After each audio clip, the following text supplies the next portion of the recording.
Assalamualaikum brother and sister. Hey, what's up guys? Welcome back to your lovely channel Harian in Raw Story channel. If you can speak bahasa, you may want to turn on the subtitle. Di Raw Story kali ini, aku mau bahas salah satu mitos yang berada di Indonesia yang hingga sampai sekarang masih hangat dibahas, yaitu tentang mitos tali pocong. Tapi seperti biasa ya guys, bagi kalian yang belum subscribe channel aku, yuk langsung aja klik tombol subscribe-nya ya.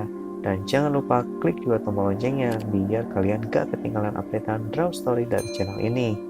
Mungkin saat menyebut kata pocong, sebagian besar orang pasti merasa bulu kuduknya langsung berdiri. Bagaimana tidak, pocong memang kerap dipandang sebagai hantu paling mengerikan di seluruh penjuru negeri.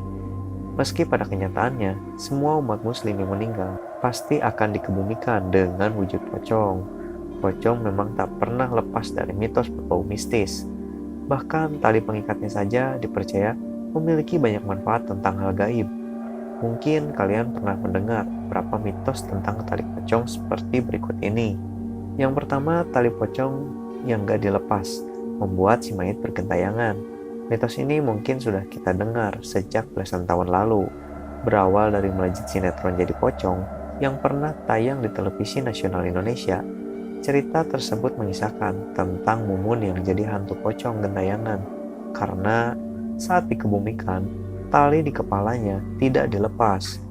Sebagian besar orang pun percaya dengan mitos tersebut.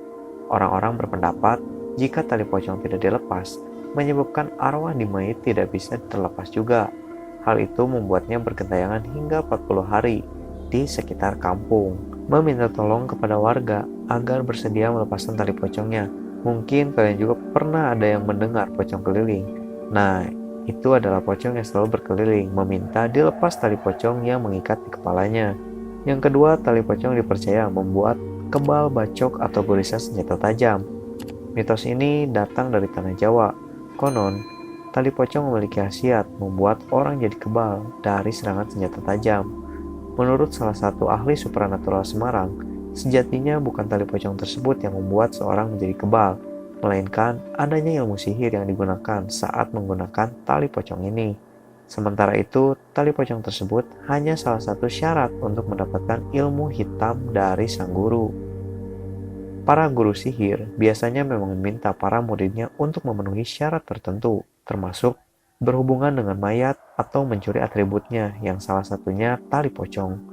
Mungkin kalian juga pernah mendengar kisah atau cerita tentang tali pocong perawan. Yang ketiga, tali pocong digunakan untuk pesugihan.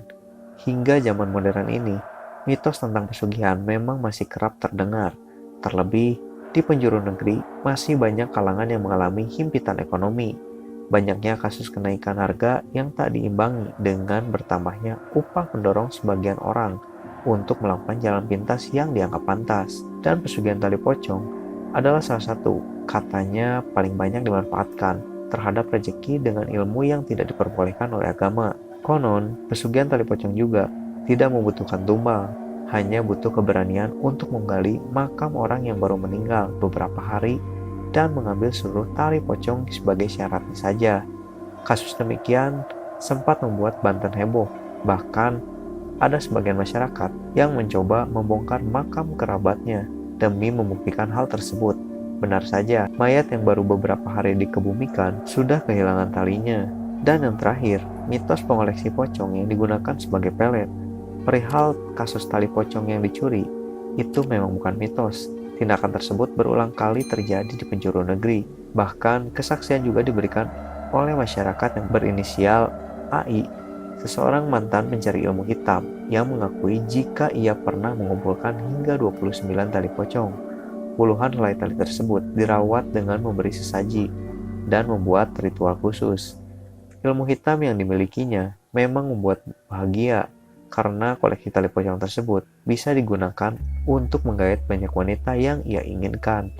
Di sisi lain, ia juga merasa tersiksa, sebab AI merasa selalu dikejar sesuatu yang tidak ia ketahui olehnya. Nyatanya bukan hanya hantu pocong saja yang suka meresahkan masyarakat. Tingkah laku manusia yang percaya dengan mitos tali pocong juga sangat merepotkan banyak orang. Perihal tali pocong yang memiliki banyak manfaat tersebut, Apa kalian percaya? Mungkin itu tergantung dari diri kalian, percaya atau tidak dengan mitos ini. Tapi yang pasti jangan sampai melakukan hal yang dilarang atau tidak diperbolehkan seperti ini ya guys. Nah itu dia, mitos tali pocong yang tersebar di Nusantara. Thanks for watching brother and sister. See you next time. Stay watching, stay positive, always enjoy. Aku Hari, cabut dulu. Bye, semangat. Salam gambar menggambar draw story. Yeah.